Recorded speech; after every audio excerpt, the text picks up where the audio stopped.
Seja bem-vindo ao canal exclusivo da médium, Sônia Lopes. Você também pode nos encontrar no Facebook e no Instagram. As terapias espirituais são por chamada de vídeo. Para agendar um horário, entre em contato através do telefone, que está aparecendo na tela. Se gostou, não esqueça de curtir esse vídeo. Obrigada por estar aqui e muitas bênçãos em sua vida. O cultivo do amor. História ditada pelo espírito de Bia Segal. Psicografado em 2022. Flores de Maria. Era assim que minha mãe era conhecida. Ela plantava, colhia e vendia flores, e era contagiante o carinho e a dedicação dela pelo plantio. Canteiros lindíssimos, e toda a família se envolvia nos negócios das flores. Eu fui crescendo no meio de muitos jardins, que antes tinham sido dos meus avós. A minha família era grande e unida. Tínhamos várias barracas de flores pela cidade. Eu nunca pensei em sair de perto da minha família. Amava a todos e também as histórias que o meu tio Lico contava. Ele era muito divertido, e certa vez, falávamos sobre mudar de país. Uns diziam, gosto do Brasil, eu gosto de viver em Manaus. Outros tinham sonhos de ir para o Japão, mas ficavam só na conversa e logo mudavam de ideia. Penso eu que eles tinham medo de mudar. Os negócios com as vendas das flores iam muito bem. Eu ajudava na administração e adorava a minha vida. Com a inauguração de uma grande floricultura em um bairro nobre da capital, fomos solicitados com as nossas flores, e eu fui junto. Eu era uma menina delicada, sem malícias, só saía com os meus tios e primos e não tinha namorado. Era ingênua. Foi nesse dia que conheci o homem que pensei ser o meu príncipe. Foi assim que ele se apresentou para mim, e me conquistou. Quando completamos um ano de namoro, nos casamos, e então, ele começou a mudar o comportamento. Exigia que eu, como administrativa e financeira das empresas da minha família, desviasse dinheiro para uma conta particular, e isso me trouxe uma dor muito grande. Eu não podia trair a minha família, que eu tanto amava, mas a paixão que eu tinha por ele me cegava. Fui fazendo o que ele queria, e foram anos assim. Eu me sentia culpada, uma pessoa horrível. O meu marido ostentava com o dinheiro desviado, enquanto a minha família sempre foi simples, e não gostava do comportamento dele. Chegou uma época em que o clima não estava favorável para o plantio, muita chuva, e perdemos parte da produção das flores. O dinheiro que eu desviava era usado para cobrir essas intercorrências. Quando a minha família descobriu, eu não aguentei a pressão e a vergonha. Fui falar com meu marido para devolver o dinheiro, vender alguns carros e repor o prejuízo.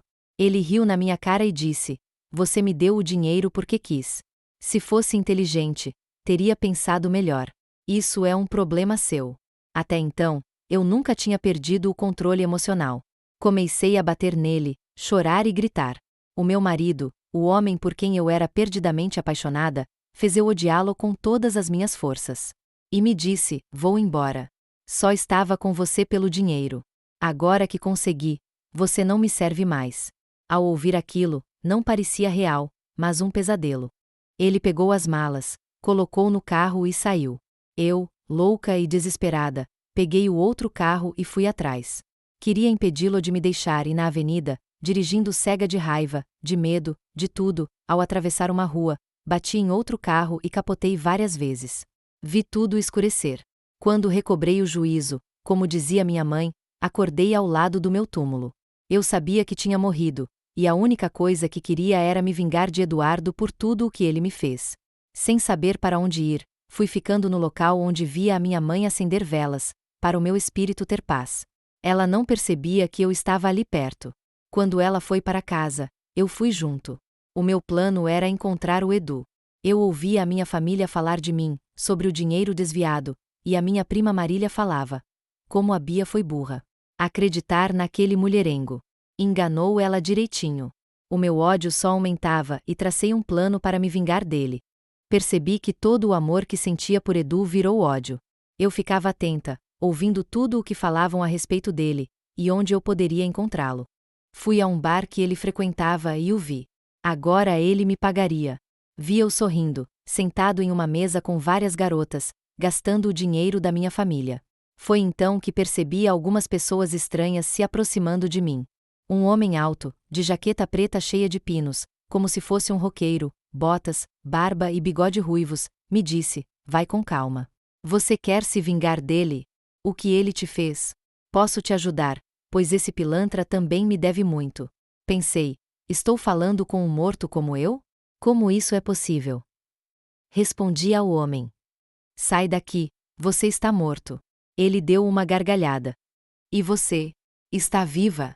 Perguntei. Quem é você? Sou Jair.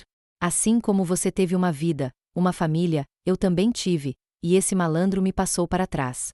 Vendeu-me uma moto, eu lhe dei o dinheiro, e depois ele me denunciou dizendo que eu tinha roubado. Fui preso, pois não tinha como provar que paguei, e senti muita vergonha da minha família. Fui condenado e desencarnei tentando fugir da prisão. Mas ele não me escapa. Eu tenho um plano. Edu está bêbado, e quando ele dormir, vamos atormentá-lo. Como? Se ele vai estar dormindo? Sou experiente, sei como fazer. Seguimos Edu, e quando ele caiu na cama embriagado, o espírito dele se desligou e ficou ao lado. Foi nessa hora que o seguramos e o levamos para um lugar horrível. Nesse local, de vez em quando, eu via umas luzes que piscavam. Eram pequenas, mas não dei importância. Depois de um tempo, o corpo físico de Edu puxava o corpo espiritual dele. O físico tinha necessidade de acordar, mas nós seguramos o espírito, e quando soltamos, ele acordou desesperado. Já era tarde, ele tinha compromissos, mas não deixamos que saísse. Cercávamos ele com a energia do ódio, e ele ficava tonto, sentava no sofá, pensando que tinha bebido demais. Atormentamos Edu todos os dias, até que passou a ter crises e a ser medicado por ansiedade, depressão e culpa, pois o tempo todo ouvia a minha voz acusá-lo pela minha morte. E assim foi por anos. Percebi que o ódio deformava o meu corpo espiritual. Aquela beleza interna que eu tinha antes de conhecer Edu, estava se acabando pelo ódio. Tudo o que eu podia fazer para atormentá-lo, eu e os outros inimigos dele fazíamos. Um dia senti saudades da minha família e fui até lá. Era madrugada, e os meus cachorros latiam sem parar. Quando papai saiu na varanda para acalmá-los, percebi que ele viu um vulto. Não me reconheceu, se arrepiou e foi orar. Ele pedia que Jesus iluminasse aquele espírito que vagava, fosse quem fosse, e que o ajudasse. Eu não queria ir para a luz ou para o céu. Eu queria que Edu sofresse os anos de paz que ele me tirou. Eu estava num canto da cozinha da casa de papai. Ele passava um café, e eu vi uma réstia de luz entrar. Daquela luz foi aparecendo um jovem sorridente que disse: Bom te ver, Bia. Quem é você? Sai daqui. Ele continuou. Lembra de mim? Não. Eu sou o Lucas. Seus pais vendiam flores para minha família. Você tinha 8 anos, lembra? Brincávamos de vendedores de flores. Olhei para ele e perguntei: O que você quer? Brincar com você. Aquela menina linda e bondosa. Vejo que você está aborrecida. Quero ajudar a aliviar a sua dor. Ninguém pode aliviar a minha dor. É muito grande. E antes que eu perguntasse a ele, respondeu: Sou como você, um espírito. Desencarnei aos 15 anos e estou em um lugar que gostaria muito que você conhecesse. Não quero. Ele continuou. Bia, lembra das borboletas? Como brincávamos com elas? E aos poucos, aquela conversa foi acalmando o meu coração. Ele segurou nas minhas mãos, apenas isso, e quando me dei conta, estava em um jardim lindo, com muitas borboletas. Disse ele: Sou seu amigo. Há anos tenho tentado te ajudar, mas você nunca me ouvia. As orações de teu pai ajudaram você a me ver. Tá bom, já vi o jardim, as borboletas, agora quero voltar. Lucas falou. Só depois que você conhecer o local onde eu vivo hoje. E foi assim que o meu mentor, Lucas, me ajudou a não continuar com a vingança. Aos poucos, ele foi me ajudando a enxergar o que o ódio causava de ruim. Lucas parecia um anjo. Em tudo ele me ajudava e fazia eu entender que não se paga o mal com mal, mas sim com amor. Eu queria tanto consertar o que fiz com a minha família, pois os fiz falirem. Como mudar isso? O meu mentor falou. Quando você estiver em equilíbrio, vamos visitar a sua família e encontrar um jeito de ajudá-los a se recuperarem. E a primeira visita à Terra aconteceu 15 anos depois do meu desencarne. Meus pais já estavam cansados e envelhecidos, e Edu estava doente, muito doente emocionalmente, pois os inimigos dele continuavam a perturbá-lo.